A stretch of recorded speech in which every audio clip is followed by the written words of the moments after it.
Hello everybody, and welcome to our AGU Geodesy webinar today. I'm very pleased that we have Dr. Rebecca Steffen with us today, who's currently at the um, Lantmäteriet in Sweden, has a degree in geosciences from the University of Jena in Germany, a PhD in geosciences from the University of Calgary in Canada, and served as a researcher and postdoc at Uppsala University in Sweden as well.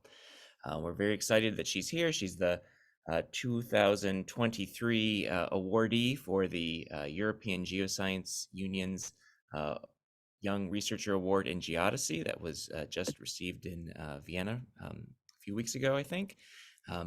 And we're very glad to hear her talking today about glacial isostatic adjustment. So Rebecca, if you are ready to go, we will look forward to your talk. And I will just say I will keep the chat closed and everyone muted until we get to the end of the presentation when you can ask questions. Thank you, Matt. Can you please allow me to start my video? Let's see. So that people see me. I think it's yes, let's see. better. There you go. There you go. Now let's see if that will work. Yes, There perfect. Okay. Perfect. Thanks. Good. Yes, thank you all for coming, and thank you, Matt, for the invitation to present here today. Yeah, you mentioned I will talk about glacial isostatic adjustment today, and especially their use in geodesy and tectonics. I think most of you are familiar with glacial isostatic adjustment, or short GIA, but for those who haven't heard about it before. So GIA is response of the Earth to ice mass changes. And if you have an ice load on top of the Earth's surface, we induce an subsidence beneath, and mantle material is moving because of this, and we create an uplifting surrounding this area of the ice sheet in the peripheral bulge. We also have an ice load here, which attracts the sea level. So we have also a change in sea level that comes with ice sheets. And when we melt the ice sheets, then of course we get an uplifting in the area we had a subsidence. Also the sea surface is adjusted because we have less mass attracting the ocean loading. And at some point shown on the bottom right, if there's no ice left, we have the rebound ongoing because the mantle is responding viscously. The bulge that was built during the loading phase is collapsing, and the sea surface is adjusted as well because we have no mass left here, additional mass. Of course, if sea surface is sinking close to areas where we had an ice sheet, and we put additional water into the ocean at some where we have an increase in sea level, which is usually around the equator. So this is a general concept of GIA. If we now want to observe this, we have different observations. So we have observations of relative sea level. These are the geological observations, and these tell us something about the reliable past. When we look at, for example, Northern Europe, and we have the different observations of RSL, we can already say, depending on where they were collected, these data, where this location was with respect to the ice sheet. So this is telling something about the past. Something about today is shown in the GNSS and leveling data, telling us about the 3D land motion. An example for Northern Europe again, we have the land uplift maximum signal in the center, and horizontal motion shown by the arrows going away from this uplift maximum. Then we have gravity change also due to GIA. This is telling something about the blurry future, how we can say it. This is observed by satellite gravity data, for example, by GRACE or GRACE follow-on, and they see a positive mass change because mantle material is moving backwards into this area where we had a ice sheet, where it was subsiding and now is uplifting. And then we also have a few helpful constraints. So for example, we can observe sea level change not only in the past, but also recent sea level change by altimetry or even tide gauge stations.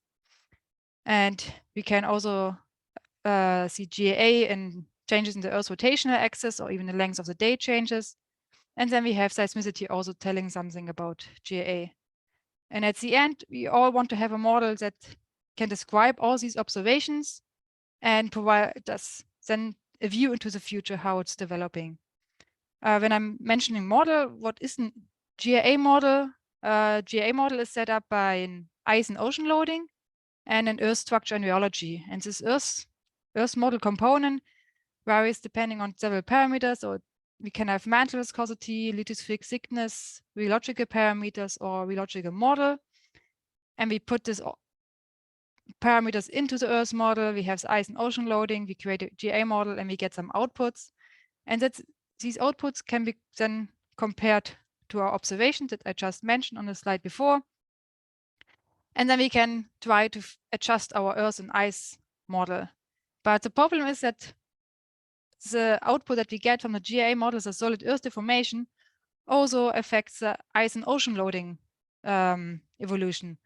And that's why it's an iterative process to find a suitable ice, ocean, and Earth model that fits observations and fits also the dynamics and background. So when we go back to these observations, in the first part of my talk, I want to talk about the GNSS data and what we can do there. Of course, we not only observe GA in Northern Europe, as shown on the left side, and on the right side, we have data of vertical uplift velocity or vertical velocities for North America. And you see a clear uplifting signal around the Hudson Bay and the subsidence in the peripheral bulge around the Canadian-US border. And also in areas where we still have an ice sheet, there we have uplifting signal, as shown for Greenland here from the data set by Abbas Khan. It's a viscoelastic component shown, and we have mostly uplift, indicating that even in previous times, in the last 10,000 years, the ice was melting in Greenland. It's just not only a recent thing that we see for Greenland. So now we have our observations, now we want to model it. And this is just an example of the model using the ice model ICE6G with a companion Earth model VM5A. And to get this output of an GA code, we use the IceH code, which is based on the normal mode method developed by Georg Kaufmann. And now we can look at the vertical velocity and everything is fine. And most geodesists would just say, okay, let's compare to GNSS data and find the best Earth model. Unfortunately, it's not that easy because there are few different parameters that we can assign for the Earth model. And one is if the model is incompressible, as I showed you now, or if it's a compressible model.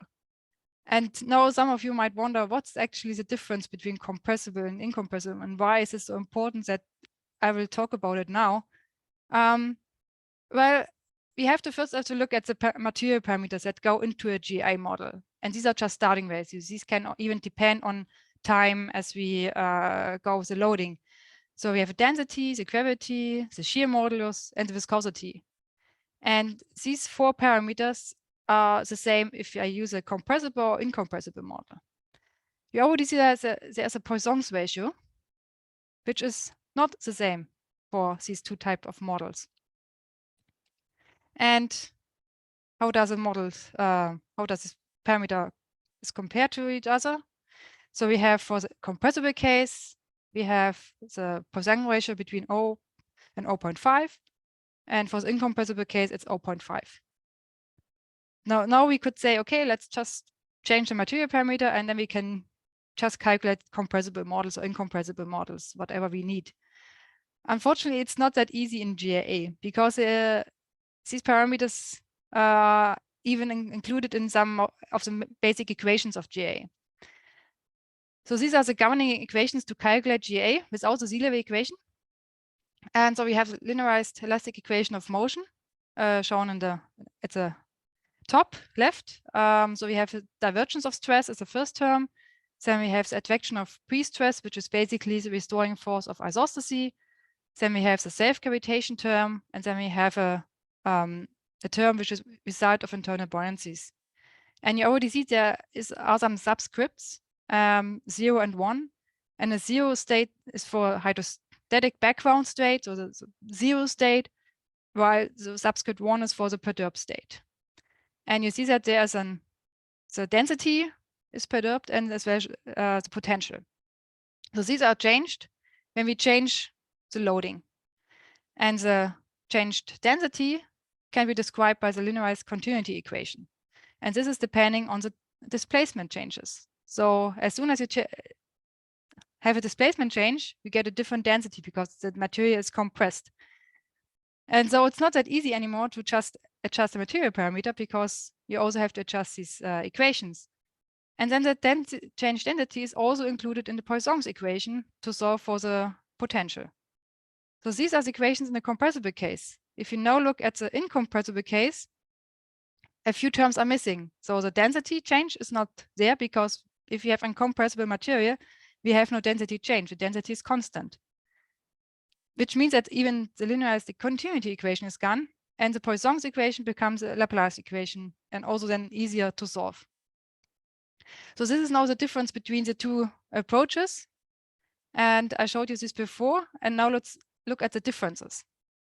So these are the difference in vertical velocities between compressible and an incompressible model. Ice model and Earth model are exactly the same. And you see that the differences reach already plus minus 1 millimeter per year, which is quite a lot actually.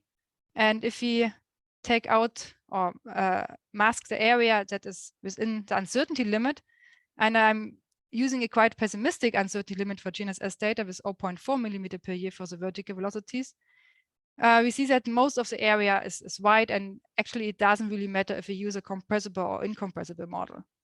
And only areas in northern Canada or in northern Europe are able to sense if the model is compressible or incompressible. We can also look at different Earth model.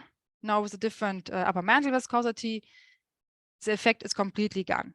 So now, okay, it doesn't really matter for vertical velocities, only slightly depending on the Earth model. And so why is this so big deal? Because we also have horizontal velocities from GNSS data. And there the differences you already see in the color scale are getting much larger. And there it's between plus minus 1.5 millimeters per year. If I again mask the area that is within the uncertainty limit of horizontal GNSS data, you see that quite a lot of the area is left in colors. Because first of all, horizontal GNSS velocities have a much higher accuracy. So we don't have to mask out so much as for the vertical. And in addition, horizontal velocities can sense if we are using a compressible or incompressible model. And if we compare this region where we have the largest discrepancies between these two approaches and compare to where we have the stations, as shown in the figure to the top right, is exactly the same area, so where we have the peripheral barge, where we also have the largest differences. So it actually really matters if depending on what type of model we're using. Also showing for different Earth model again, and the effect is the same. It's just a different sign, which is making it even worse. Because if we could now, okay, we know we would have a difference of about minus 1 millimeter per year for the horizontal velocities, we could maybe correct for this. But here it shows that we can even have a different sign. It's not just saying minus 1 millimeter per year is a difference. So it clearly shows that compressible models are needed in geodesy when we want to compare to geodetic observations. There's one more component that can be adjusted. I mean, there are a few. One is the lithospheric thickness. And I'm showing you an example for the viscoelastic uplift rates for Greenland. We have a positive signal, uplifting signal around the coast with a slight subsiding signal in the southwest corner of Greenland. And if you want to compare this to GA model output, we have the seismological lithospheric thickness based on the Sheffer-Lebedev model SL 2013. Darker colors showing lithospheric thickness with quite deep values, more than 200 kilometers beneath most of Greenland, and lighter colors, it's then much thinner. And if we put this model into a GA model, into an incompressible GA model, then we get a quite similar distribution of the velocities in terms of positive and negative, but the magnitudes are much higher when we use this kind of lithospheric thickness model. Opposite or the other end of lithosphere models is effective elastic thickness, because this is then lithospheric thickness based on really long-term loading, like mountain building loading. So it's much thinner, as you see by the lighter colors. But again, we have the thickest values beneath Greenland in the northern part, and it thins out towards the ocean, mid-oceanic ridge. If you put this lithosphere model into the GA model, we get also the uplifting signal looks quite similar to what we observe, and even now in magnitude. But unfortunately, it's still not really explaining all of the observations, and not really exactly, or not too good vertical velocities. So we clearly need compressible 3D models to explain our observations with the GA models. And this is what we are currently working on. We developed a new 3D compressible GA code, which is based on the finite element method using Abacus. And so this is similar to what Patrick Wu developed in the past, and we extended it now to the compressible possibility. And now we are able to include even 3D structures into our model. Of course, if you develop a new code, we have to benchmark it. We benchmarked it with Ice Age, the normal mode method code that I showed you results before, and with Wilmar C, which is used by Volker Kleemann and his group at GFZ. And we use the same model setup that was used in the benchmark study by Giorgio Spada, but now we use it for a compressible model. How does it compare? First, for the vertical displacement. In the top, you see the vertical displacement. In the bottom row, you see the vertical displacement rate.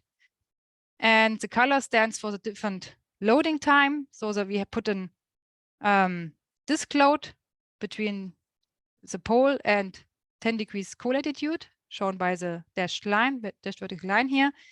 And this load is then staying there for 0, 2, 4, 6, and 10,000 years. And then we can analyze the displacements. And in the solid line shows the results from the Ice Age code, and the triangle downwards, our new code, and the triangle upwards, the Wilmar C code. And we see that there's actually a quite good fit, so it compares very well. And if you look at the differences, these are really small, especially considering that we have vertical displacements of more than 200 meters. We have less than 2 meters of differences. So these are tiny differences that we can basically ignore, because we have also different elementary solutions and so on. It looks quite similar for the displacement rate.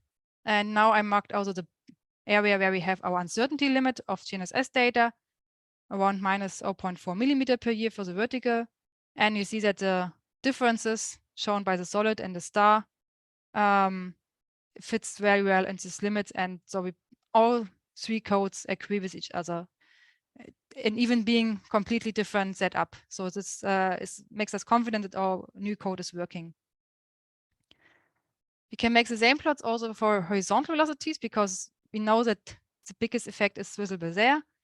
Again, in the top is the horizontal is the displacement, while in the bottom is the displacement rate. And the color coding is the same as the time steps of the loading. And we see again, we have quite small differences. We see the largest differences along the Ice Edge, mainly compared to the Ice Age code, and which is clearly an edge effect, because we have a much higher resolution in the Ice Age code compared to the finite element and spectral finite element codes. Looking at the displacement rates, we see similar behavior, that we have the largest differences around the edges. But if you look in the uncertainty band that is given here for the GNSS horizontal velocities, these velocities that we obtain from the differences that we obtain are clearly in this range, except for the edge. So our code is working well, and we are now even included the sea level equation, so we are able to run these models with including 3D structures and getting compressible model results. So, and even when we did this work, we realized that there is no compressible benchmark so far. So this is also something that is in progress to compare our existing compressible GA codes with each other. And this brings me to the second part of my talk, talking about the helpful constraints, and specific one helpful constraint, seismicity. This is where I did also my PhD on. This map shows faults that have been reactivated by GA, basically. The darker the color of the red line, the more certain we are that this fault was really reactivated by GA or by ice mass changes. And you see that most of these faults lie in the northern part of northern Sweden and Norway and Finland.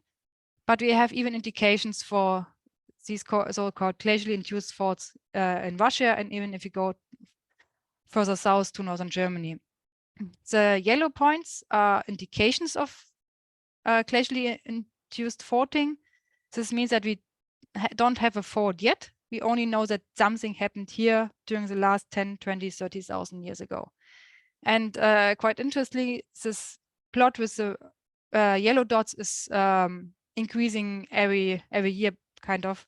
And especially in the last 10 years, a lot of research has been going on this area. But of course, it's not only for Northern Europe that we see these glacially induced faults. We also see them in other parts of the world, for example, in Iceland, Greenland, which I will talk later about, and also in North America, US and Canada, and even in Antarctica. How do these faults look like? Well, we can only show examples for Europe because we don't have much for the other areas. But for Europe, we have the Stua-Hogura fault in northern Norway and the Peri fault in northern Sweden. And you clearly see already in the air images a clear cut in the landscape. And if you go closer to the fault, we see an offset, and this is made by an earthquake happening around 10,000 years ago. And even newer studies or newer research points us that some of these faults might have been reactivated quite recently. Unfortunately, not all of these indications of glacially induced faulting look like these two examples. These are our outstanding examples, I would say. Some of them look like this because and here we see a soft sediment deformation structure in northern Germany. And here we don't see the fault as here. Here we see only a change in the deformation or a change in the sediment deposition that was created by an earthquake further deeper. So we only see the deformation that was made by the earthquake. And we can only then date these changes and then point to a possibility of an earthquake. But how does it come that GIA can reactivate faults? This is because we in GIA, or the ice sheet itself, induces stresses in the Earth lithosphere. So loading stresses in the vertical direction, which are just beneath the ice sheet and zero outside. Then we have flexural stresses of lithosphere in the horizontal direction. These are shown here by the black arrows. We have compressional stresses beneath the ice sheet and extensional stresses if we go outside. In the peripheral bulge, we have extensional stresses, but the largest exist in the area between ice margin and peripheral bulge, because this is the area where the plate is bending the largest. We usually look only in the upper part of the this plane, because earthquakes are usually only created in the upper crustal or mid-crustal range. And then we have an additional horizontal stress induced by migration of stresses from the mantle into the lithosphere. How does this work? And when we have a loading on the Earth's surface, we induce stresses, as I showed you, and in the horizontal direction in the lithosphere, and in the beginning also in the mantle. In the early times of loadings, the mantle also reacts elastically. And if we go on in the timing of the loading, the mantle starts to behave viscously, and a viscous material cannot hold the stresses in the same way as an elastic material. So the mantle migrates the stresses upward into the lithosphere and the elastic layer left. And if you go on with time of the loading, At the end, it's only the lithosphere as elastic layer left, and all the stresses have been migrated from the mantle into the lithosphere. Said this, it's then also important how we obtain these stresses.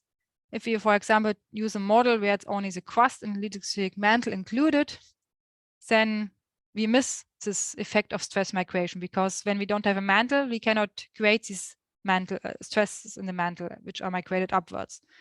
So it's definitely useful or needed to model the GA stresses using an entire Earth model with lithosphere and mantle. Another way that is commonly used, meanwhile, is to take, for example, GNSS data or even the output of GA models, the displacement output, and calculate the strain field. And from the strain field, you can calculate stress field. I mean, there are mathematical formulations for this. It's quite straightforward. The problem is that this also misses the stress migration effect, because this is only including the stresses and not in the displacement field itself. And it also then doesn't acknowledge for the time dependence of the stresses. And that's why it's important to really use a time dependency of the ice loading together with a 3D model when looking at stresses. We also want then to quantify these stresses that we model.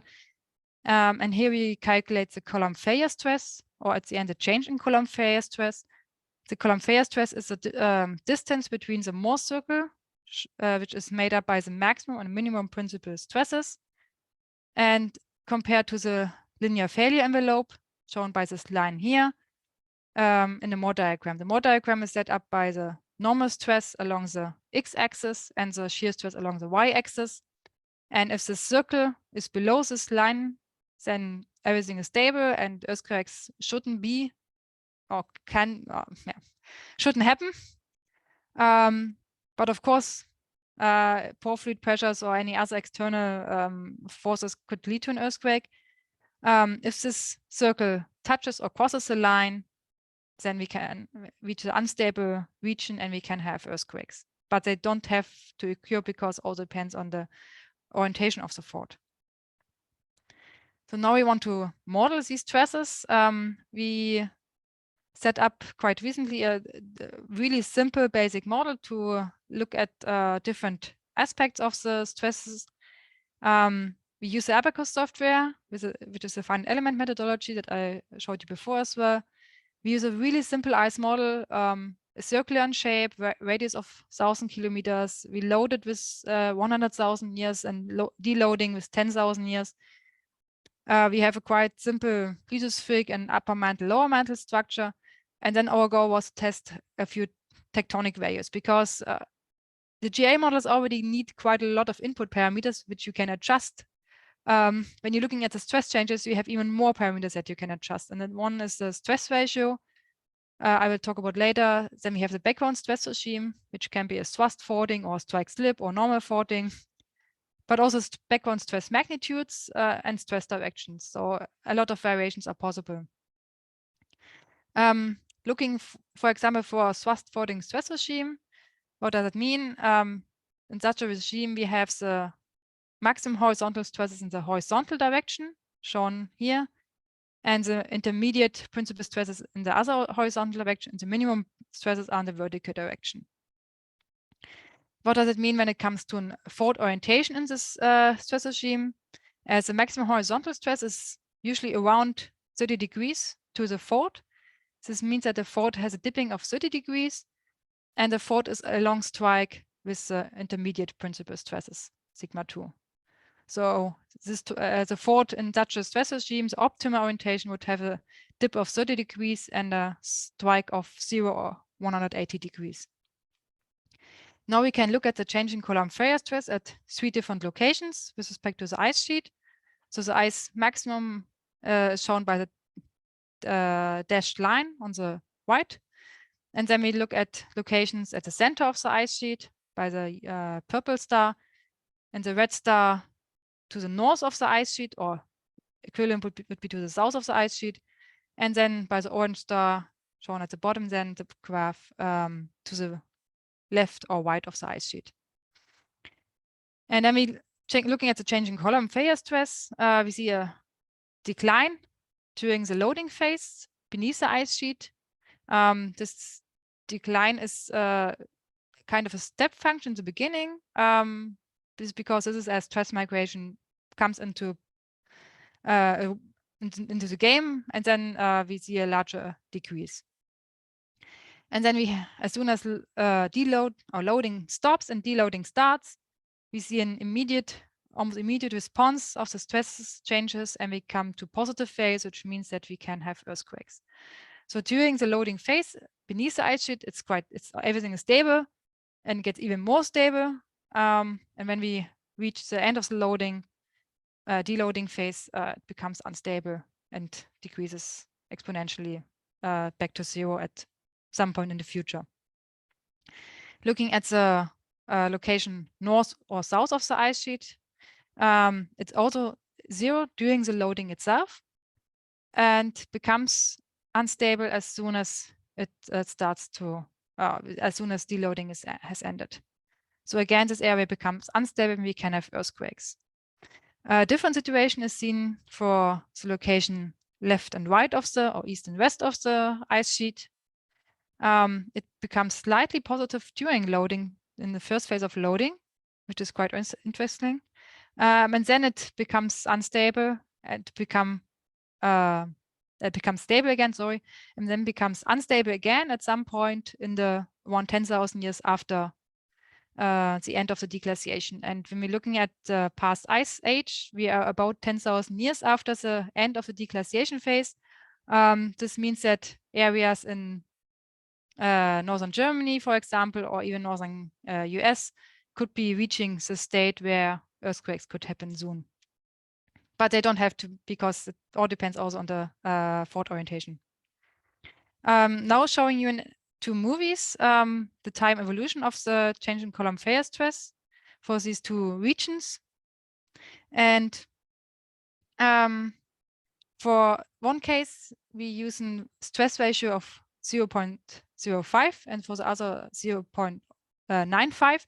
What is a stress ratio? It just relates the maximum minimum principal stresses to each other. When R is equal 0, this means that the maximum, the intermediate and minimum principal stresses are the same. When R is equal 1, this means that the maximum and intermediate principal stresses are nearly equal. So now I test this movie and hope it's working. Yes, so you see now a change in the column phase stress. It's positive to the north and south of the ice sheet. It becomes negative below, shown by the blue color. Now you see something happening in the right plot with the green area. And I will show you or talk about this in the next slide, what is with this area, but you see how it's becoming very largely positive beneath the ice as soon as ice deloading is starting. So I mentioned this green area, now showing you for 6 time points of this plot I showed you before. And this green area is an area where we get a change in the faulting stress regime. So we use the thrust faulting stress regime as a background, but in the green area, we now get a strike slip faulting stress regime. And you see that in this area, everything is negative, so we shouldn't expect earthquakes. Using this kind of fault orientation optimal for this stress regime. If you now look at a different fault orientation, more optimal for strike slip faults, we see that this area becomes red, which means it's unstable. So at the end of, or at the maximum of the glaciation, there's a chance to reactivate strike slip faults, even though we have a thrust faulting stress regime. So this is quite interesting because it puts an additional hazard to the areas which hasn't been acknowledged before. So now I want to show you an example of how these glacial induced stresses look in Greenland. And here we used a recent ice model, history HOI3, with a companion Earth model. And then we looked at an east-west oriented thrust faulting stress regime, so similar what I used before, exactly the same. And then we tested some non-optimal fault parameters. And I can show you one more movie, and you see how this area on the bottom, the red is unstable again, starts to move towards the coast, while most of the rest of Greenland is blue and stable because the ice is still lying there. But the reddish area is reaching the coast at some point and then decreasing in size again when we go towards today. Looking at two of these interesting time points, 11,000 years and 10,500 years ago, you see this area when I zoom into southern Greenland, how this positive area is moving towards Greenland. And looking at now the time evolution of the change in column failure stress for this point, for this green star, you see that I didn't cheat before. It's really, the area is quite stable until about 10,000 years ago, and then 10,615,000 years ago, it becomes unstable, and this would mean we could have earthquakes. Interestingly, this area is then still slightly covered by ice, but due to the accompanying also sea level change, because less ice mass is attracting less sea level or ocean loading, we get naked or unstable conditions. So now we're wondering, we have these changes in column failure stress that point to an earthquake. Do we see any evidences for an earthquake? And unfortunately, there's not much visible for southern Greenland and not many geological data that tell us something about the time that we are looking at. And we only have relative sea level data. And we looked at a few points there, and compared our observations as shown with black crosses and red dots compared to model predictions using this ice and earth model combination, as well as some confidences. And you see that while observations around 10,000 years and later are fitted quite well with this model, but earlier time points are not fitted at all. And we can even adjust the Earth model. We wouldn't be able to fit the earlier time points and fit the later time points. It's just not possible. And looking also at different ice models, we see the same, that we are using already a quite good realization of the ice sheet history for Greenland, as other ice models do not come even close to the observation points. So we thought about, okay, maybe an earthquake happened that shifted the RSL data. So we estimated how much shift would be possible to, or how much is needed to get our RSL observations down by a few meters. And then we started to release the stresses that we built up in the model and created a forward and could see how much slip we can get. And if we use a forward that is a depth between 5 and 24 kilometers, so it doesn't cross at the surface, we can get vertical forward displacement varying between -10 and 25 meters, which is actually quite a lot. And this would mean that we could have an earthquake with a moment magnitude of 8.3. And this sounds a lot for seismologists because we are in an intracontinental area and these large earthquakes shouldn't happen. If you look at the faults in Northern Europe, we also see offsets of several meters, up to 15 meters. So this is nothing too special. Also, the idea might be that this earthquake didn't happen in one instance and it happened in several instances, and the magnitude would have been smaller. But now we can take this vertical displacement from the forward estimation and correct our relative sea level observations. And now our corrections are applied. And if we compare this now to model estimations as before, we see that our new RSL data fit quite nicely in this range of possible models. So we can explain now the relative sea level curve, we can explain the stress changes, by that an earthquake happened in this area around 10,000 years ago. Coming back to this slide that I showed in the beginning, so not only is that the helpful constraints help us in the GA modeling, it even can help us in correcting other constraints that we use in the GA models. So at the end, I said we want to have a model that can describe all that. But I also showed you that we need to improve our 3D Earth models by including compressible material and mainly also 3D structures. And we also need to correct for the different effects that we have in the data. And when we are successful with this, then we can provide estimates, including uncertainties that can be used in various and geoscientific fields, for example, in geodesy, but also even in geology and tectonics. And with this, I thank you for your attention.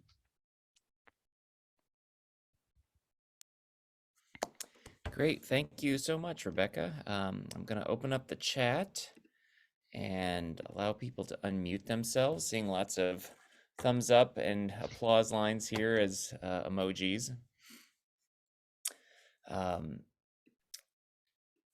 Does anyone want to ask a first question, either in the chat or feel free to unmute yourself?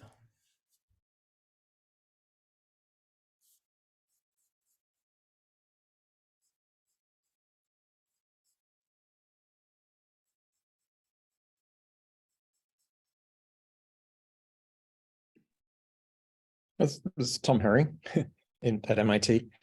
I'm just curious, in your, whoops, okay. In your figure of Greenland, you seem to actually have much larger stress perturbations in the north of Greenland. I'm just wondering why you were not considering those. You were looking at the propagation up from the south. Yes. Right there. Yes, exactly. The problem was with the north that the ice model is not, or that ice model wasn't well constrained there.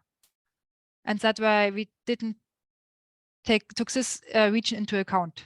In addition, we geological data shows us that the stress regime orientation changes along the coast of Greenland, so from the north to the south.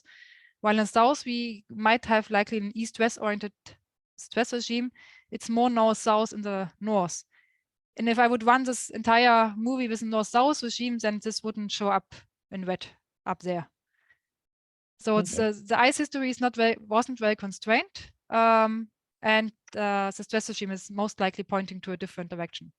Thank you.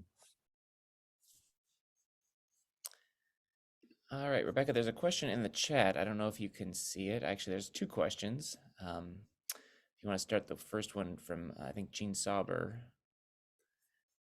Can you read that, or would you like me to read it? Yes, I read it. Yes. In this model for the stress changes, we didn't include it, but it was included for the comparison with the vertical velocities data set and the lithospheric thicknesses. So the newer data sets include also, or the new ice models include now the little ice age component. But we also didn't look at the more recent changes in ice loading when looking at stress changes. So this is something for the future. And we are basically waiting until we had a good and a better Earth model approximation for Greenland using compressible material and 3D structures to make it more realistically. But this is something we are working on right now. Yeah. Great. And there's also a question from Peter Clark. Yes, I see it. The normal background regime, we can do the same analysis. For the, it's, Peter, short question. Do you mean the simplified study, synthetic study, or the Greenland study? Yeah, I mean the synthetic study. Okay. Presumably, you just rotate everything 90 degrees. Not as simple, unfortunately, as vertical. Yeah, it's rotating it in the vertical 90 degrees, because then the vertical stress is the maximum stress in the vertical direction. But it looks not so similar to the thrusting regime. It looks quite differently. But when we look at areas that have been glaciated, Northern Europe and North America, we see that they are mostly like a thrusting regime. That's why most people only look at the thrusting type of faulting.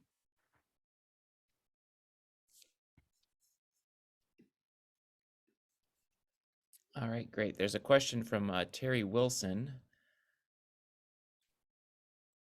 No values shown for Antarctica. I think, let me check. I think when I mark everything out, then it's nothing left. But here it shows something for the area around Antarctica, which is not covered by ice. So it's included in there. Thank you. Yeah, but it's based on I6G, which is actually not the best presentation for the ice model. Mhm.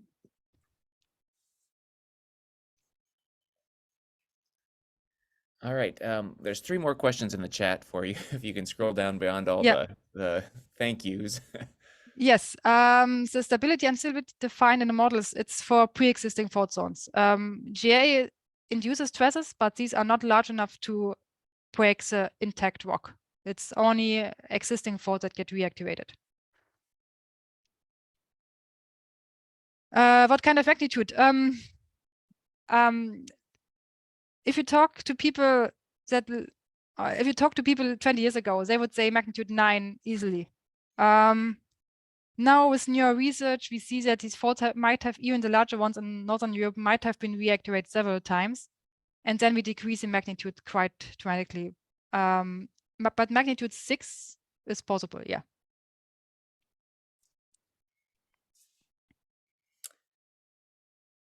All right, Will Eaton has a question for you. Yes, for solving gravity, we calculate the potential.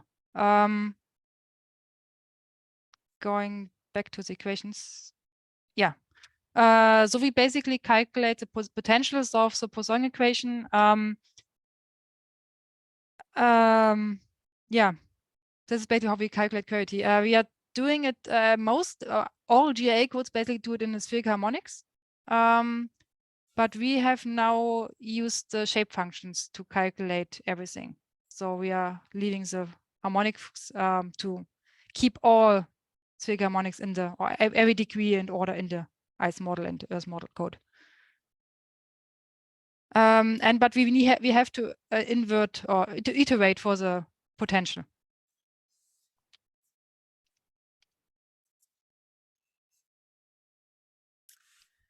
All right, I see one more question for you. Yes. The code is in final element. It's Abacus. It's a commercial code, so it unfortunately costs a bit. But the good thing with Abacus, it's a fantastic and fast final element solver. And we just do everything around it and just let Abacus do the solving of the equation of the final element equations.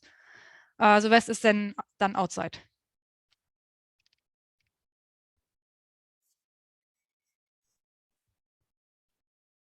All right. Any other questions? That was a great number of questions, and thank you, Rebecca, for answering them all.